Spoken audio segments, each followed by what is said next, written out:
Good morning dear student. आइए हम लोग पढ़ रहे थे ऊतक। ऊतक में विभज्य ऊतक, पादपों में विभज्य ऊतक पढ़ा था कल। विभज्य ऊतक के बाद दूसरा ऊतक है स्थायी ऊतक। स्थायी ऊतक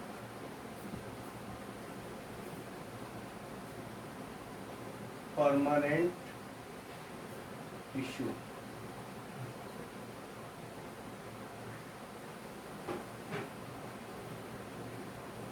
स्थायी ऊतक विभज्य ऊतकों द्वारा ही निर्मित होते हैं, यानी विभज्य ऊतकों में धीरे धीरे विभाजन करने की क्षमता खत्म हो जाती है और वो स्थायी ऊतकों में परिवर्तित हो जाते हैं।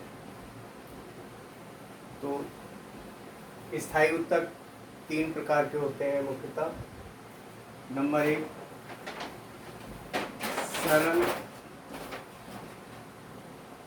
स्थायी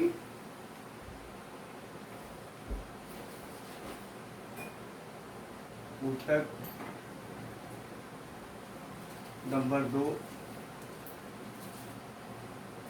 जटिल स्थायी ऊतक। सरल यानी सिंपल परमानेंट टिश्यू, जटिल यानी कॉम्प्लेक्स परमानेंट टिश्यू। और तीसरे हैं विशिष्ट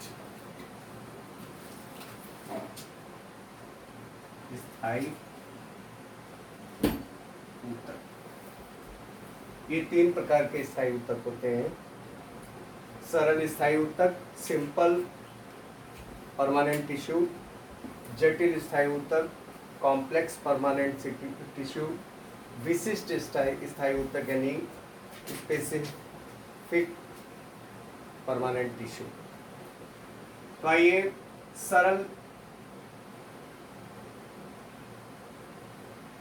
स्थायी ऊतक।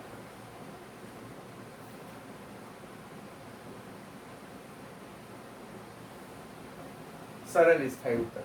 सरल स्थायी ऊतक 3 प्रकार के होते हैं। नंबर 1 मृदूतक, इंग्लिश में बोलते हैं पैरेन्काइमा।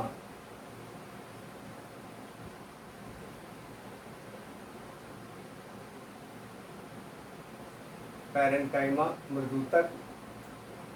और दूसरा स्थूल कोण ऊतक।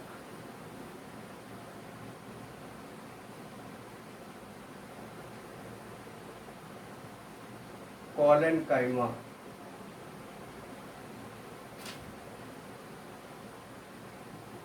स्थूल कोण ऊतक। और तीसरा है दृढ़ ऊतक। दृढ़ ऊतक स्क्लेरेन काइमा। सरल स्थायी ऊतक 3 प्रकार के होते हैं। मृदूतक पैरेन्काइमा, स्थूल कोण ऊतक स्क्लेरेन्काइमा और दृढ़ ऊतक क्लोरेन। स्क्लेरेन्काइमा स्थूल कोण ऊतक को कॉलेनकाइमा कहते हैं और दृढ़ ऊतक को स्क्लेरेन्काइमा। तो ये 3 प्रकार के सरल स्थायी ऊतक होते हैं। मृदूतक। मृदूतक जीवित कोशिकाएं होती हैं, गोल अंडाकार जीवित कोशिकाओं का एक समूह होता है। इनके बीच बीच में अंतराकोशीय स्थान ये है मृदूतक। इनमें ये कोशिकाएं हैं अंडाकार, गोल अंडाकार कोशिकाएं, और इनके बीच बीच में ये रिक्त स्थान है अंतराकोशिकीय स्थान। अंतराकोशिकीय स्थान पाया जाता है। जीवित कोशिकाएं होती हैं, अंतराकोशिकीय स्थान इनमें पाया जाता है। इन कोशिकाओं में हरित लवक भी पाया जाता है, इसलिए ये भोज्य पदार्थों का निर्माण भी करती हैं। और पौधों को सहारा देती हैं और भोज्य पदार्थों के संचय करने का कार्य करती हैं। मृदूतक दो प्रकार के होते हैं। ये मृदूतक दो प्रकार के होते हैं। Number 1 chlorenchyma.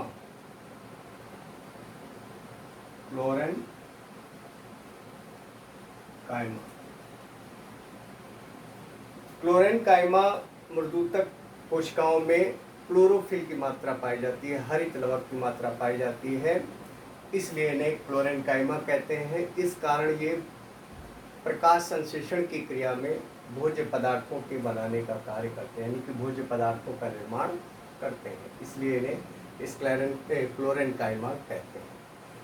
दूसरा मृदूतक होता है एरेनकाइमा।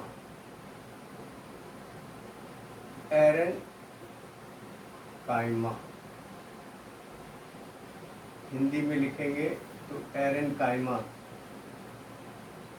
ऐसे, और ये क्लोरेनकाइमा को हिंदी में लिखेंगे क्लोरेनकाइमा।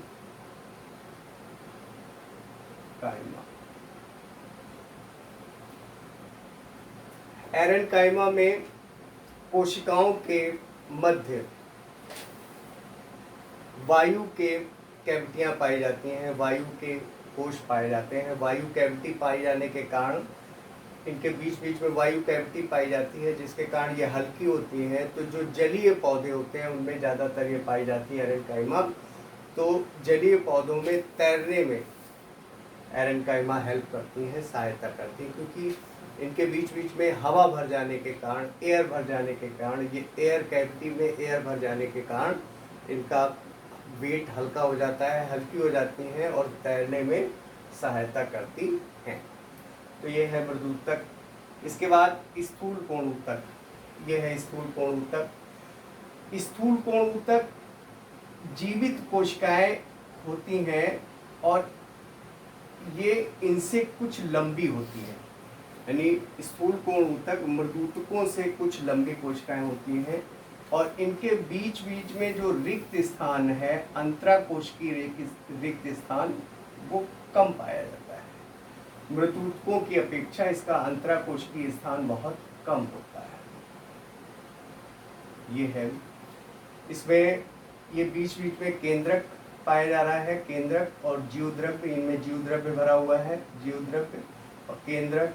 साइटोप्लाज्म होता है और ये स्थूल कर जाती है। स्थूल का मतलब मोटी, इनके बीच बीच में सेलुलोज की परत हो जाने के कारण, सेलुलोज की परत चढ़ जाने के कारण ये स्थूल हो जाती हैं, मोटी हो जाती हैं, इसीलिए इनको स्थूल कोण ऊतक कहते हैं। इनका मुख्य कार्य है स्थूल कोण ऊतक, एक तो यांत्रिक सहारा प्रदान करती हैं, यानी कि इनमें लचीलापन होता है और मजबूत होती है, मजबूती और लचीलापन प्रदान करने का कार्य करती हैं। यह है स्थूल कोण ऊतक। इसके बाद दृढ़ ऊतक। ये जीवित कोशिकाएं होती हैं, ये भी जीवित कोशिकाएं होती हैं। इनमें अंतराकोशीय स्थान अधिक होता है, इनमें अंतराकोशिकीय स्थान, यानी स्थूल कोण ऊतक में अंतराकोशिकीय स्थान मृदूतकों की अपेक्षा कम होता है। दृढ़ ऊतक ये मृत कोशिकाएं होती हैं, ये दोनों जीवित कोशिकाएं हैं। दृढ़ ऊतक ये मृत कोशिकाएं हैं, ये दृढ़ ऊतक है। ये मृत कोशिकाएं होती हैं और लंबी होती हैं, ये लंबी होती हैं और इनके ऊपर सेलुलोज और लिग्निन की एक मोटी परत चढ़ी होती है, इसलिए इनकी भित्ति जो है काफ़ी मोटी हो जाती है और भित्ति मोटी हो जाने के कारण ये सहारा प्रदान करती हैं, यानी कि स्थूल हो जाती हैं, बहुत दृढ़ हो जाती हैं, सख्त हो जाती हैं। और इस प्रकार की कोशिकाएं मुख्यतः वास्कुलर बंडल, संवहन बंडल के चारों ओर पाई जाती हैं। तो सरल स्थायी ऊतक, सरल स्थायी ऊतक में 3 प्रकार के ऊतक पाए जाते हैं। मृदूतक, पैरेन्काइमा। इस पैरेन्काइमा में 2 प्रकार के ऊतक, क्लोरेन्काइमा और एरेन्काइमा। इसमें हरित लवक होता है, हरित लवक होने के कारण ये प्रकाश संश्लेषण की क्रिया करते हैं। और एरेन्काइमा में वायु कैविटी होने के कारण ये बहुत हल्के हो जाते हैं और जलीय पौधों में तैरने में मदद करते हैं। मृदुतक, उसके बाद स्थूल कोण ऊतक। और स्थूल कोण ऊतक, इनकी अपेक्षा इनकी कोशिकाएं लंबी और बीच में रिक्त स्थान कम होता है और ये मुख्यतः भोज्य पदार्थों के संचित करने का या प्रकाश संश्लेषण का काम करती हैं और ये लचीली होती हैं और सहारा प्रदान करने का कार्य करती हैं। व्रणऊतक, व्रणऊतक डेड, ये दोनों जीवित कोशिकाएं, ये डेड कोशिकाएं, मृत कोशिकाएं। तो इस प्रकार ये सरल स्थायी ऊतक हमारा हो गया। अब कल हम लोग स्टडी करेंगे जटिल स्थायी ऊतक।